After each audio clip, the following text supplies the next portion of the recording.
Assalamualaikum warahmatullahi wabarakatuh. Yang terhormat kepada Bapak Muhtarom SPDI MPDI selaku dosen pengampu mata kuliah Psikologi Pendidikan, serta teman-teman sekalian yang saya sayangi.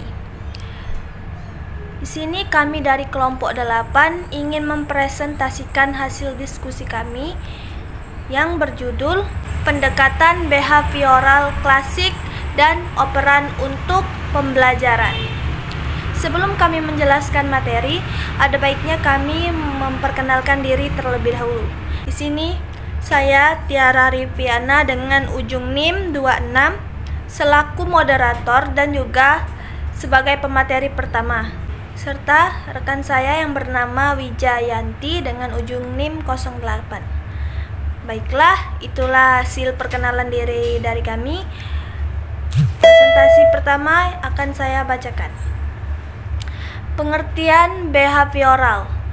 Teori behaviorisme lebih berkait dengan bagaimana anak-anak berkembang secara sosial, emosional, dan intelektual, tetapi tidak menjelaskan tentang karena perkembangan fisik.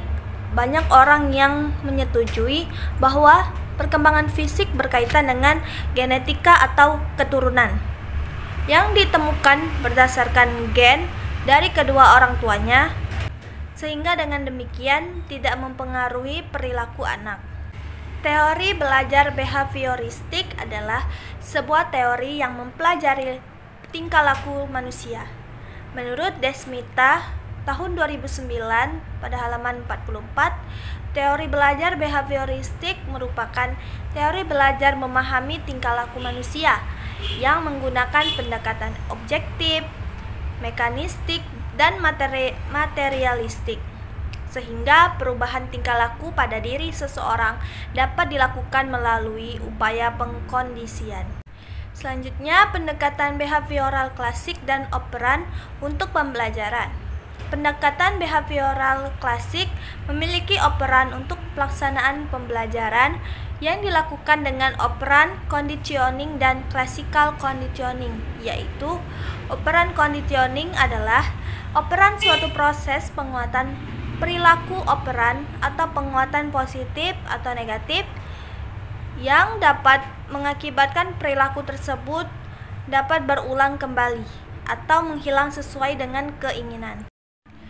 Reinforcement atau penguat atau imbalan adalah suatu proses yang memperkuat perilaku atau memperbesar kesempatan agar perilaku tersebut tidak terjadi. Sedangkan punishment atau hukuman berperan untuk mengurangi perilaku yang biasa terjadi di masa mendatang. Hukuman seharusnya tidak diterapkan kecuali pada saat mendesak atau terpaksa. Selain itu, hukuman harus pada garis yang wajar ataupun tidak terlalu kejam.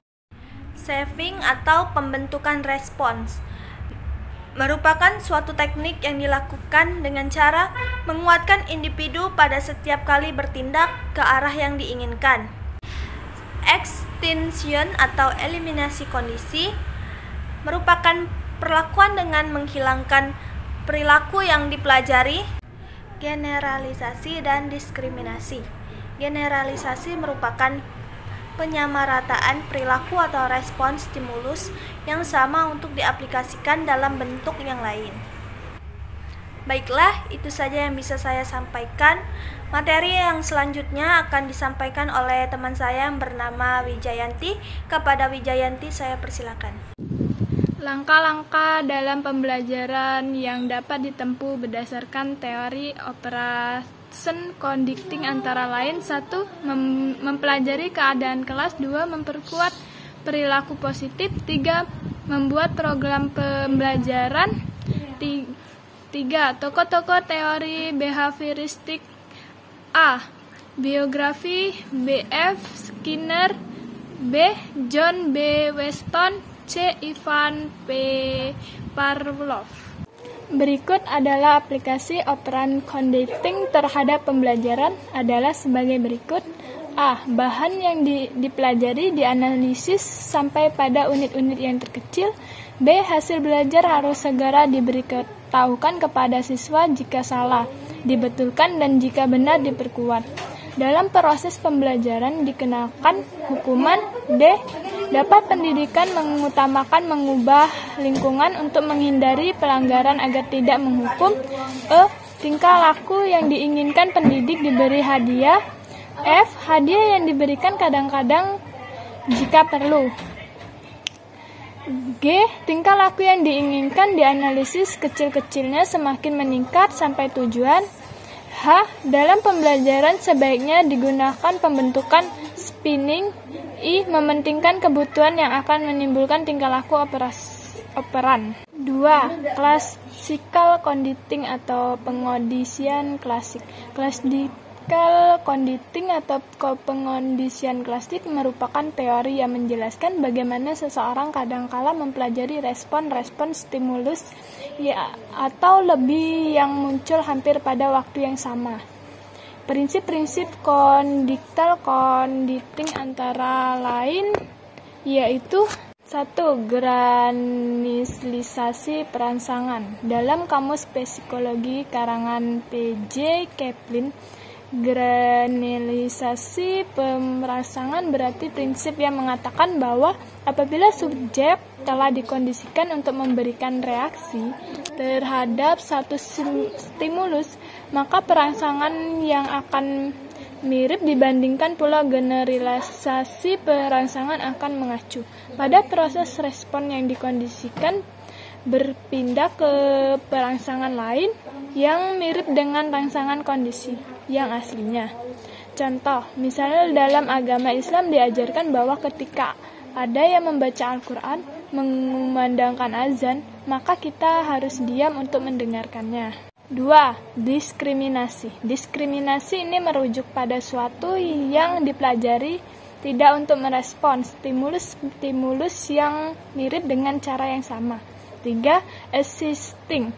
Existing merupakan suatu proses di mana respon yang dikondisikan gagal atau hilang. Dalam dunia pendidikan biasanya sering dijumpai dalam pengalaman. Misalnya siswa senior memperingatkan siswa junior tergantung guru A yang suka marah akan mengajar pada tindakan kelas berikutnya.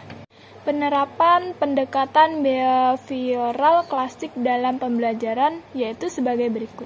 1. Memberikan suasana yang menyenangkan ketika memberikan tugas belajar, misalnya menekankan pada kerjasama atau kompetisi antara kelompok daripada individu. Siswa akan memiliki respon emosional secara negatif terhadap kompetisi secara individual yang mungkin digeneralisasikan dengan pembelajaran lain. 2. Membantu siswa mengatasi secara bahasa sukses situasi-situasi yang mencemaskan atau menegangkan. Misalnya mendorong siswa yang pemalu untuk mengajarkan siswa yang lain agar memahami materi pembelajaran. Selain itu, mendorong siswa untuk berani berbicara di tempat umum. 3. Membantu siswa untuk mengenal perbedaan dan persamaan terhadap situasi-situasi, sehingga mereka dapat membedakan yang menggeneralisasikan secara tepat. Misalnya meyakinkan siswa yang cemas ketika menghadapi ujian sekolah bahwa tersebut sama dengan tes ulangan harian. Analisis perilaku terapan dalam pendidikan diperlukan untuk mengetahui proses perubahan perilaku dalam pembelajaran. Diperlakukan beberapa langkah dalam analisis perilaku terapan dalam pendidikan. Langkah pertama yaitu 1. Observasi umum. Yang kedua yaitu menentukan tujuan behavioralnya. Ada 3 penggunaan penting analisis perilaku terapan dalam bidang pendidikan. 3 penggunaan penting tersebut yaitu 1. Meningkatkan perilaku yang diharapkan atau yang diinginkan. 2. Menggunakan dorongan atau profit dan pembentukan shaping. 3. Mengurangi perilaku yang tidak diharapkan.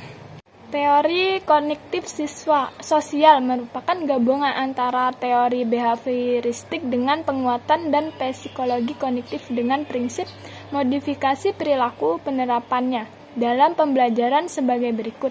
1. Individu melakukan pembelajaran dengan meniru apa yang akan di lingkungannya. apa yang ada di lingkungannya, terutama perilaku orang lain. 2. Hasil pembelajaran adalah proses coding perilaku visual dan verbal yang diwujudkan dalam perilaku sehari-hari.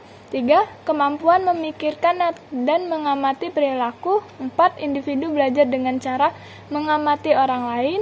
5. Belajar merupakan proses belajar internal yang bisa menimbulkan perubahan perilaku. Baiklah, itu saja penyampaian materi dari kami. Apabila ada salah kata kami mohon maaf. Kepada Allah kami mohon ampun. Wabillahi taufik wal hidayah. Wassalamualaikum warahmatullahi wabarakatuh.